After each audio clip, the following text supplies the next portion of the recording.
ang message ko sa NBI, hindi nyo natibag ang Senado. Under Alan Cayetano, hindi nyo natibag ang Senado. So kung sino man, if I continue or may papalit sa akin, okay? Ulitin ko ha, during my watch, hindi nyo natibag ang Senado. Now, kung if I remain or kung papalitan ako, sana hindi matibag ang Senado.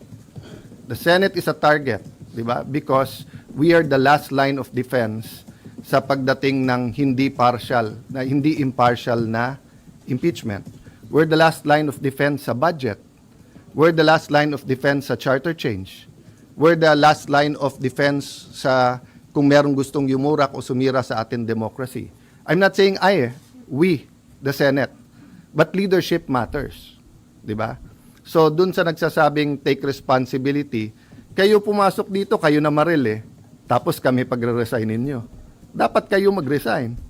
Di ba? Pati yung mga ibang nagsasabing take responsibility for the shooting. I take responsibility for my reaction. Di ba? So, kung mamato ako dito, batuhin niyo ako pabalik, kayo magre-resign. Ako namato the one who takes, you take responsibility for your action. So, I will take responsibility for my reaction, how I handled everything. But I cannot take responsibility for them shooting at us. Confirmed na, may gunpowder yung hinuli. Sa loob ng Senado hinuli yon ha. Until this time, may nagsasabi sa Pangulo na ang NBI daw nasa GSIS, wala daw dito sa loob at hindi daw nagpaputok. So makikita mo there's a lying all over going around. If they can lie with that simple thing, 'di ba? So sabi ko nga sa grupo namin, guys, hindi pwedeng maging general rule yung ginawa ng NBI. Tinetesting nila yung Senado. Unfortunately, dati, maraming nag-i-invoke dun sa spirit ni Salonga, Recto, Tanyada, yung Osmeña, Rojas, yung ating mga greats, di ba? In the past, pagka inattack ang Senate, nagka-come together lahat ng senador. Ngayon, algorithm at political bias na. That's what's sad about it. No? All the evidence is there. I mean, it's beyond our control na, like sa inyo, di ba?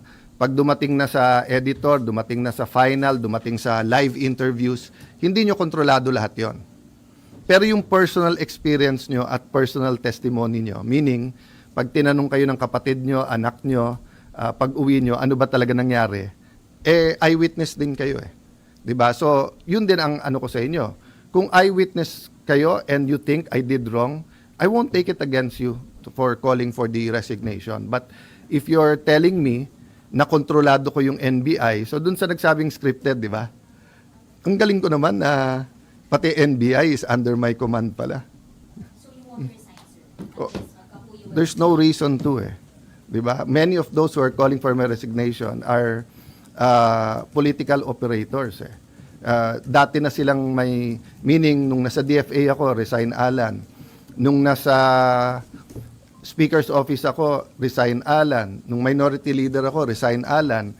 Nag-ano lang ngayon, nag-echo lang ngayon dahil nga sa mga pangyayari. But for me, it's concerted effort from day one to get me out because they want someone they can control. The only thing I promise the 13 is I follow God.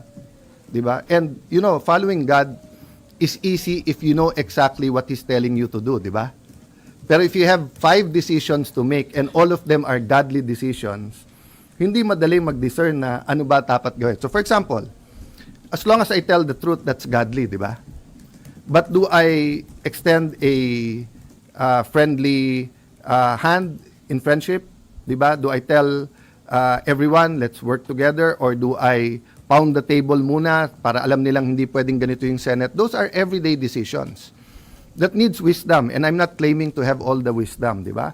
But uulitin ko lang collaboration, okay.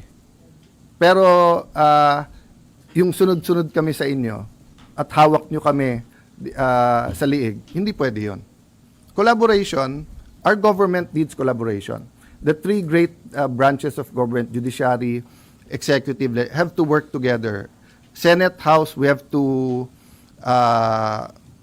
work together. But yung sasabihin mag-surrender or puppet SP ka. Hindi ka tatanggalin, pero kung ano sabihin namin, sumunod ka. Sorry, hindi ko style yon. Alright, magre-reaction tayo dito mga kababayan sa bagong press conference ni Senate President Alan Peter Cayetano patungkol nga po dito sa nangyayari nga po noong nakaraang linggo no, yung kaguluhan doon sa Senado mga kababayan. At dito po ay sinabi po ni Senate President Cayetano na hindi natibag ni Invay Director Matibag ang Senado no, dahil doon po sa kanilang attempt na pagpasok nga para arestuhin itong si Senator Bato de la Rosa no, dahil nag-warning shots yung Senate Sergeant at Arms na si General Mau Aplasca, kaya nagkaputukan mga kababayan dahil gumanti rin po yung kabilang grupo no. At yun po ngayon yung narrative na kinokontrol ng mga media at ng mga kalaban sa politika, itong mga anti-Duterte, yung mga dilawan at mga pro-administration na kung saan ay atat na atat po silang ma-aresto no, itong si Senator Bato de la Rosa no. At wala namang problema para sa aking opinion yan mga kababayan kung arestuhin nila, kasuhan nila dito si Senator Bato de la Rosa dito sa ating bansa. Wag lang nilang ilipad doon sa dahig Netherlands dahil gumagana nga po naman ang ating mga korte no. Meron naman po tayong justice system, hindi naman tayo palpak na gobyerno mga kababayan. So yun po yung time sana na mag-intervene yung ICC no, although hindi na po tayo member ng ICC nga mga kababayan, pero itong mga kalaban sa politika, yung mga may mga sariling interest na kung saan ay nilalaro nila itong naratibo sa pamagitan ng kailang mga kaalyadong mga media at nagsilabasan yung mga expert ko no mga kababayan dito sa pagpaparesto nga kay Senator Bato de la Rosa na valid daw itong ICC warrant of arrest no, kahit wala naman pong abiso no, wala pong permiso galing sa ating mga local courts no, for that matter. So ngayon yun po yung kanilang pinupush mga kababayan no, talagang wasakin yung grupo ni Senator or Senate President Cayetano no dito at hindi po magpapahawak sa liig. Yun po yung buong tapang no ni Senator or Senate President Cayetano mga kababayan, which is talagang napahanga ako dito na magaling itong si Senate President Cayetano talaga at mas deserve niya na maging Senate President kumpara naman dito kay Tito Soto mga kababayan. Nung una hindi po siya abogado no, si Senator Cayetano ay isang abogado mga kababayan at alam na alam niya yung mga proseso, lalo na pag-usaping legal ay talagang mas deserve niya, mas maraming alam to kumpara kay Tito Soto mga kababayan no.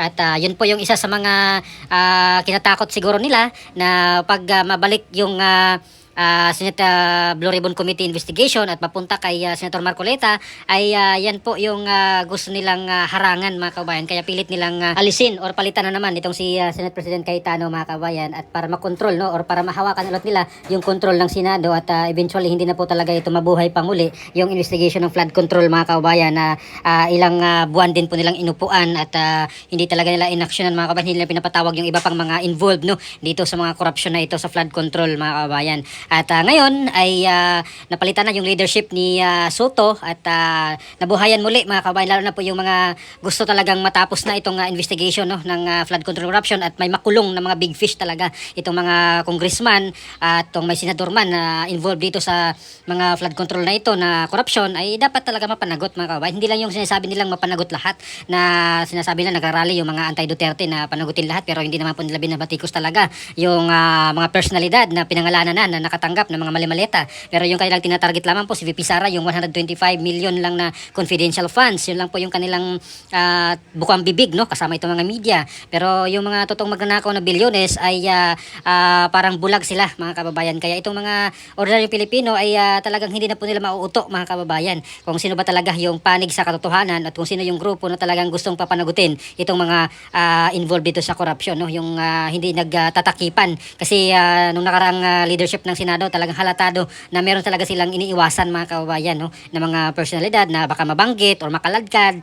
Kaya talagang sinabi dito ni Lacson na wala daw mastermind no, walang overall mastermind daw doon sa flood control corruption. At ngayon yung pilit nilang palabasin na wanted itong si Senator Bato de la Rosa or Pugante no mga kababayan, dahil nga po may ICC warrant of arrest daw mga kababayan no, pero wala naman po talagang visa yan dahil hindi naman po accredited or hindi naman po pinaalam yan no, walang permiso itong ating mga lokal na korte mga kababayan. Kaya naglabasan yung mga peking eksperto na kaalyado nila no, na kasama na rin yung media, yung mga propaganda nila talaga mga kababayan. Samantalang itong mga totoong magnanakaw na dapat arestuhin, ipakulong ay hindi po nila hinahabol no. Dito lang po sila kay Senator Bato de la Rosa talaga.